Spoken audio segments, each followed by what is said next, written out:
ചുഴലിക്കാറ്റുകൾ എപ്പോഴും നമ്മളെ അമ്പരിപ്പിക്കുന്നതും പേടിപ്പിക്കുന്നതുമാണ്. കഴിഞ്ഞ ആഴ്ച രൂപപ്പെട്ട ഒരു ചുഴലിക്കാറ്റിന്റെ ദൃശ്യം ആകാശത്തിലെ ഒരു കൃത്രിമ ഉപഗ്രഹം വീഡിയോ എടുക്കാൻ ഇടയായി. അതിനെക്കുറിച്ചുള്ള ഒരു വാർത്തയാണ് ഇന്ന് പറയാൻ പോകുന്നത്. അപ്പോൾ വി സെർച്ച് ഇൻഫോയിലെ പുതിയ വീഡിയോയിലേക്ക് സ്വാഗതം.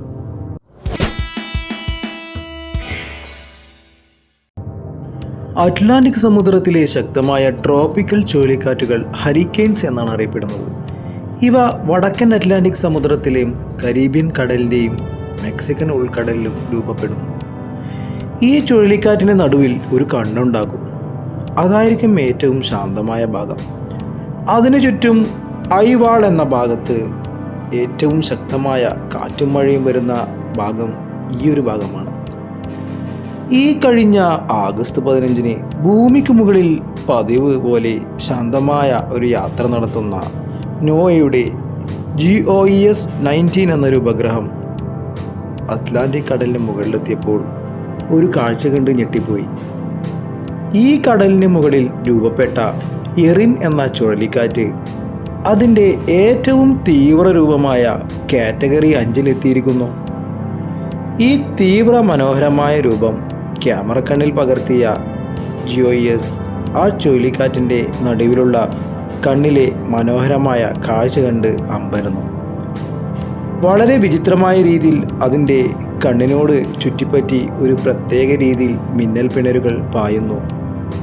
പിന്നീട് ഒട്ടനവധി തവണ ശക്തമായ ഇടിമിന്നലുകൾ ആ കണ്ണിന് ചുറ്റും പടരുന്നതായി കണ്ടു. നിങ്ങൾ ആ വീഡിയോ ദൃശ്യം ശ്രദ്ധിക്കുക. ചുഴലിക്കാറ്റ് കൺമിഴിയാൽ കണ്ണടയ്ക്കുന്നത് പോലെയാണ് ഇത് കണ്ട് ശാസ്ത്രജ്ഞന്മാർ പറഞ്ഞത്.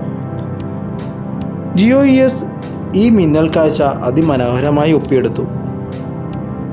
അറ്റ്ലാന്റിക് കടലിൻ്റെ ചരിത്രത്തിൽ ഏറ്റവും വേഗത്തിൽ ശക്തി പ്രാപിച്ച ചുഴലിക്കാറ്റാണ് എറിൻ. ഈ ചുഴലിക്കാറ്റ് കരയിലെത്തില്ലെങ്കിലും US-ൻ്റെ കിഴക്കൻ തീരങ്ങളിൽ അതിശക്തമായ വെള്ളപ്പൊക്കത്തിന് സാധ്യതയുണ്ടെന്നാണ് വിവരം. പ്രകൃതിയുടെ ഏറ്റവും ഭീകരമായ മുഖങ്ങളിലൊന്നാണ് ചുഴലിക്കാറ്റുകൾ. ആ ചുഴലിക്കാറ്റിൻ്റെ മധ്യഭാഗത്ത് നടക്കുന്ന സംഭവങ്ങൾ നമ്മൾക്കറിയില്ല. ഇത്തരം കാര്യങ്ങൾ കാണുമ്പോഴാണ് നമ്മൾ മനുഷ്യർ ഈ ഭൂമിയിൽ എത്രത്തോളം ചെറുതാണെന്ന്. ശരിക്കും ഈ ഭൂമിയിൽ എന്തൊക്കെയാണല്ലേ, എത്രത്തോളം വലിയ കാര്യങ്ങളാണ് നടക്കുന്നത്. അന്വേഷിച്ചു പോയി കഴിഞ്ഞാൽ തന്നെ നമുക്ക് ഉത്തരം കിട്ടാത്ത ഒരുപാട് കാര്യങ്ങൾ.